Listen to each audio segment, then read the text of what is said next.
Okay. So secara tidak langsung, secara ringkasnya, apa yang kita dah cerita ni adalah perjalanan competency needs ni lah. Identifying the competency needs, dengan adanya rubrics, kita boleh establish targeted level, kita boleh establish current level. Macam tadi kata apa, the job specification tu dah define targeted level.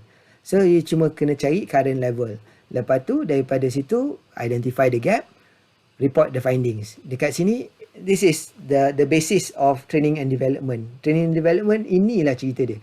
TNA pun ini, design training program pun ini, dia adalah 5 peringkat ni.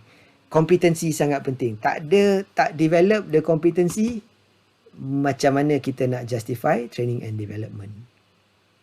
Okay. Boleh? Yang ni biasa kita nampak. So this one I think is nothing new. Saya nak kongsikan overview dia. Saya nak kongsikan overview, and then basically that's the main explanation portion lah.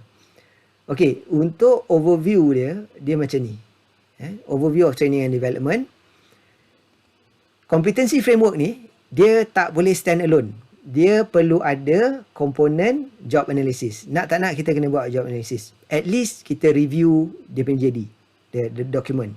Daripada the job analysis, kita kena lekatkan performance rubric. Kalau tak, it doesn't make sense. You notice just now, the numbers saya dah tunjuk, performance rubric tu kena ada. Daripada competency framework, job analysis dan performance rubric ni, sebenarnya apa yang organisation dapat buat adalah, nombor 1, dia boleh buat employee profiling. Employee profiling ni maksudnya, dia boleh, tadi kan people specification kan, dan saya kata daripada awal, JD tak boleh lekat dengan orang. JD is description of the job, bukan description of the person. So, apa yang HR boleh buat adalah, HR boleh create employee profiling. Katakan Syafa as an employee, dah training mana dia dah pergi, dekat mana performance dia, dia boleh gunakan profiling ni. Okay, so JD is JD, profiling is profiling. Because bila Syafa kena transfer department lain, contohnya, dia akan bergerak, JD dia akan kekal, dia akan adapt kepada JD baru. Job analysis akan membantu company, kalau kita dapat masuk, kita boleh create training roadmap. Ingat competency framework based on the job, kita tarik keluar jadi competency dictionary. That competency dictionary, kalau kita map out kepada dia punya progress dalam company, boleh jadi training roadmap. So training roadmap ni apa dia? Adalah training-training yang bukan reaktif. Ni training-training proaktif. Training-training yang dia kena lalui as part of dia punya career progress. Boleh? Faham? Dia bukan, oh dia ni ada masalah gap kat sini. Tak, ini bukan cerita gap. Cerita gap tak masuk kat training roadmap. Training roadmap adalah laluan wajib dia. So maksudnya contoh, dia macam SSI dia. Training roadmap dia very simple. You masuk SSI dia, you kena ada TTT. Kalau you tak pernah ada trainer, you kena attend TTT. So training roadmap dia, masuk aja SSI dia, attend TTT. Contoh. Okay. So next one is performance rubric. Performance rubric ni sangat kritikal bila kita nak buat TNA. Kalau kita tak nak buat TNA, boleh stop dekat job analysis saja. Kita boleh create competency framework, job analysis, done. Tapi kalau you nak buat TNA, you kena ada performance rubrics. Okay. So, apa yang kita dapat daripada sini? Training roadmap membantu organisation create career path.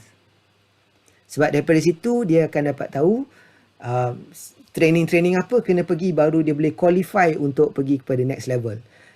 Ingat tak saya punya rubrics tadi? Saya selalu letak level 5 adalah level leadership. Maksudnya kalau level kosong tu adalah tak pernah tahu.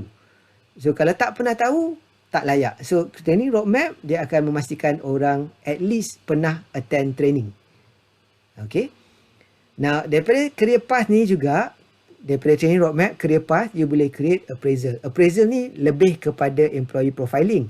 Tetapi dia juga link dengan career path. Get what I mean? Okay. Bila you ada employee profiling dengan competency framework, JD, rubrics, you boleh buat appraisal. You boleh buat appraisal yang relatable dengan career path dan training roadmap you hidup. Daripada TNA you boleh come out with training intervention atau non-training intervention. Betul? So training intervention yang berkaitan dengan career path akan membantu dia, which comes to the part of dia akan rotate balik kepada roadmap tadilah. Okay. Dan training intervention, non-training intervention, you kena buat evaluation. Evaluation ni nak check sama ada kedua-dua bahagian ini adalah inline dengan business goals, business strategy. Okay. So secara totalnya, this is where today's workshop is. Maksudnya kat sini, kan, yang selalu orang fokus adalah bahagian ini. Bahagian ini dah memang dalam company mesti ada. Mesti in place. Company mesti ada buat employee file ataupun file pekerja. Mesti ada punya. So file pekerja tu apa yang dia masuk dalam tu? Kalau boleh, dia masukkan juga benda-benda ni lah. Okay. Training roadmap tak semua company ada. Career path tak semua company ada. Appraisal confirm ada. Evaluation tak selalu ada. Tapi most company mesti ada. TNA kadang-kadang dia tak buat. Tapi training intervention mesti ada. Non-training intervention, some companies ada, some companies tak ada. Maybe tak clear. Yang ni kena tolong dia. So, laluan kita masuk dalam company, I'm talking as a training consultant. Bila you masuk sebagai training consultant, you boleh masuk melalui jalan-jalan inilah. Employee profiling, appraisal atau training intervention. Kebanyakan training company, TP, dia hanya nampak masuk company melalui training intervention. Betul tak?